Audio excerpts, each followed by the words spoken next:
think entrepreneurs are really a different DNA in itself, right? Everyone is not really meant for entrepreneurship, or at least even if they have to really change, it would take a good amount of time for them to get mentally ready for a thing like this, right? So I think it's the personal satisfaction which really matters a lot. And I think I'm personally a big fan of Steve Jobs in terms of all the inspiration that I look at. And whenever I'm really, you can say, sad and demotivated, I go back and look at his videos, right? So a few things that he has told very are very defining moments in the overall, you can say, aspiration and the ambition that you really set.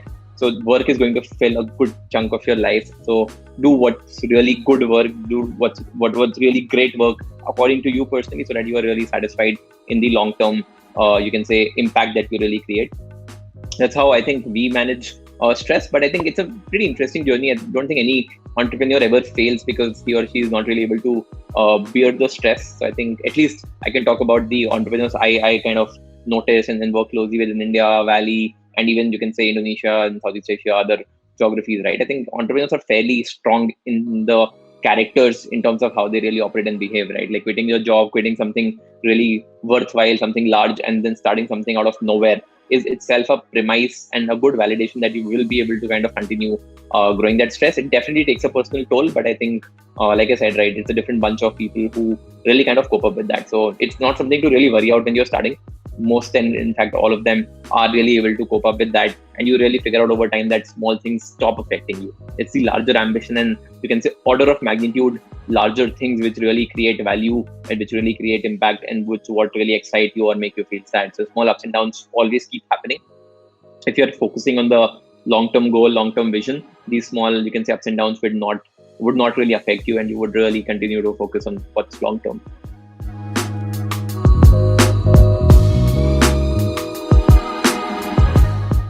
Yeah, sure. I was still at Goldman. So this is, you can say, mid of 2016. And I kind of figured out a good bunch of folks. I think thankfully NITK Surathkal also has a lot of very interesting, successful entrepreneurs who have went on to build large companies. So I got in touch with all of them, started brainstorming about the idea and the overall state of retail to really figure out that what we are really doing, does it really add value, at least on paper, which can eventually go on to really create value in the real world. So a lot of validation from ex-entrepreneurs is always very, very good, because they would have gone through these journeys, and beyond a point, stuff repeats. So the first 3, 4, 5 years of a struggle in terms of what can potentially go wrong, I think is largely, you can say, 80% same for every startup. So instead of learning it by doing your own bunch of mistakes, it's always great to learn from other people's mistakes. So that really helps a lot in terms of really focusing on what's right, so that you don't repeat the mistakes that other founders have really created. So that was the first lever. I spoke to pretty much every single you can say, NITK Surathkal grad who went on to become an entrepreneur. Pretty much there are some 15 folks out there who kind of spoke.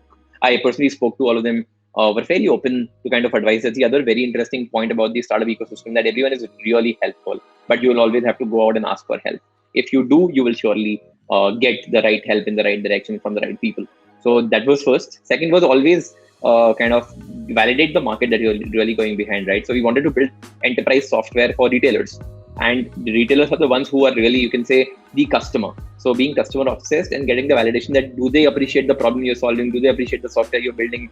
Do they appreciate the product you're building? Do they really appreciate your efficiency improvement claims? Get a lot of validation from that. So before even starting Perpule, on a pen and paper, we asked them that, look, this is how things look like today. If we get them from here to there, would you really call it, say, value creation in your overall organization? Would you really pay for a product or a service like this? So building that validation again is very critical. And I think these two things largely define whether you are on the right path with your strategy or not. I would really recommend everyone to do that, because it really puts a lot of things in perspective. And initially, right, or when you only are at an idea stage, it's impossible to rule out things what's not working. You may have 10 ideas. How do you really focus on what is the first one and what is the 10th one, right? You can't do it unless you really execute.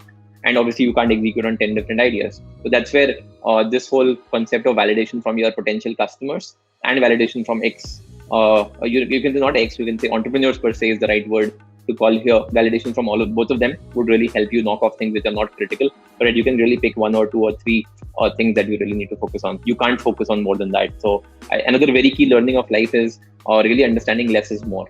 So do as less as possible to maximize the output of what you're doing. So I have a very interesting saying internally, right? That any person of my leadership team per se, or their peers, right, should not work and focus on more than three things at a given time, because it's beyond anyone's capacity to understand, digest, and really do them in the right spirit. So less is more and three is greater than four are very interesting, you can say, analogies, but you understand them only when you implement them at large scale. So I think both of these points, like getting validation from customers, getting validation from other fellow entrepreneurs, is a great way to kind of knock out what's not relevant.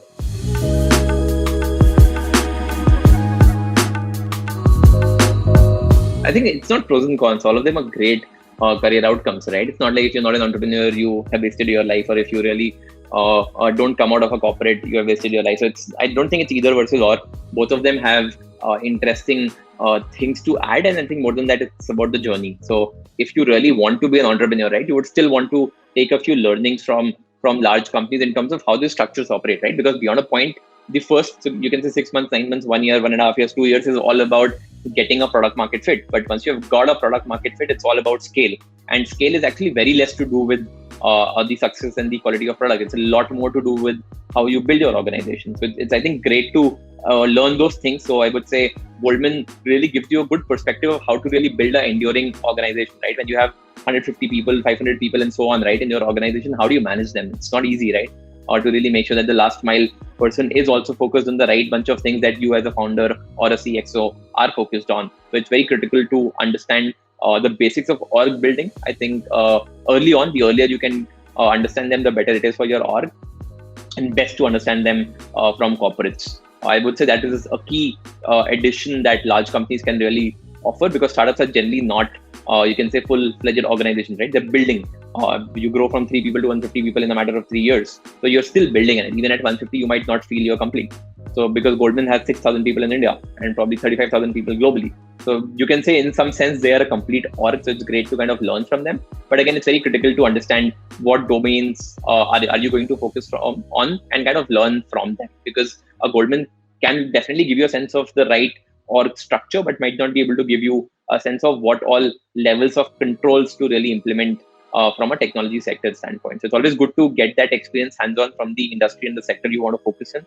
It's always good to have some more validation of that particular market before you go all in into it, is what my advice is. And that's what I would say a lot of other entrepreneurs also say, that it's always good to kind of work somewhere. It may be a startup, it may be a corporate, but take the learning. So startup can teach you things like how to really deliver things fast, how to be agile, how to be nimble, how to really understand, focus a lot more on customer, create short-term value with a long-term focus. So all these are the bunch of things that a startup can offer you, whereas a large company can tell you more about structure, processes, managing people, how an organization continues to deliver value when it grows from like small bunch of people to 8 lakh people, right? Like Amazon today has 8.5 lakh people and still growing and creating value. So I think it's very critical to understand and appreciate the importance that goes behind, and the thought and the effort that goes behind building organizations and companies which are enduring in itself and continue to create value at scale. So I think it's comparative, and I would say both of these types of learnings are critical if you're really going to build your own organization at some point in life.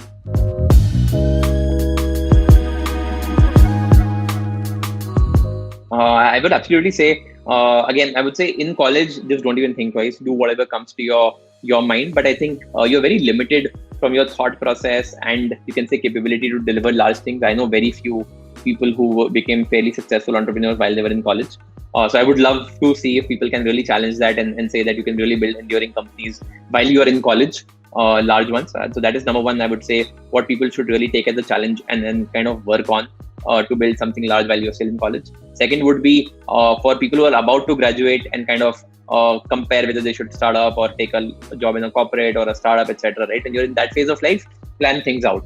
As much learning you can get in as less time as possible is what is the, you can say, mantra to really create value. So all of us need to learn and are learning at all different levels. Even if you are in college or you're running your own company or you are CEO of Microsoft, all of us are learning at different stages of life and different scales of things. The more you can learn in the lesser amount of time spent, that really is, you can say, value creation. So it's very critical to look at those objective values and take entrepreneurship very seriously, because now is a very good time to be an entrepreneur. And this is, again, historically demonstrated. After every single crisis which has any financial impact comes a great time to start up and you can say build large enduring companies, because the cost of resources, the cost of, you can say, access reduces significantly after every financial crisis, after every financial, you can say, wrongdoing in the public markets. So the overall cost of doing business reduces, which is why it's a great time to start up and build large companies which can actually become pivotal over the time to come. The I think the world has changed massively because of COVID. There are a lot of new opportunities which were nowhere in the, you can say, sight of reality probably 5 months, 6 months earlier. I think a lot of new things are happening which totally demands new companies to pitch in and deliver value and figure out ways of doing them 10x better than how they are done today. So that's the good side of a pandemic. That's the good side of a crisis. So I would say fast track as much as you can, get your learnings as early as you can. This whole period and market is going to be like this at least for next 2 to 3 years, maybe even 4 5 years.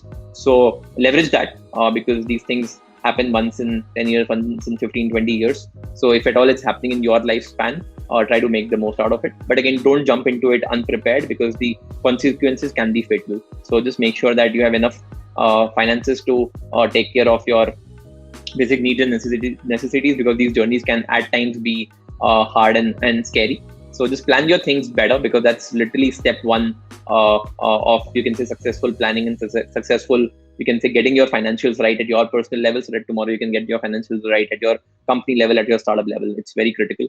So plan for them. It's all about understanding and learning early on and then delivering large scale value later. So I would say that would be my 2 3 cents on the overall opportunity that is sitting for entrepreneurs out of India.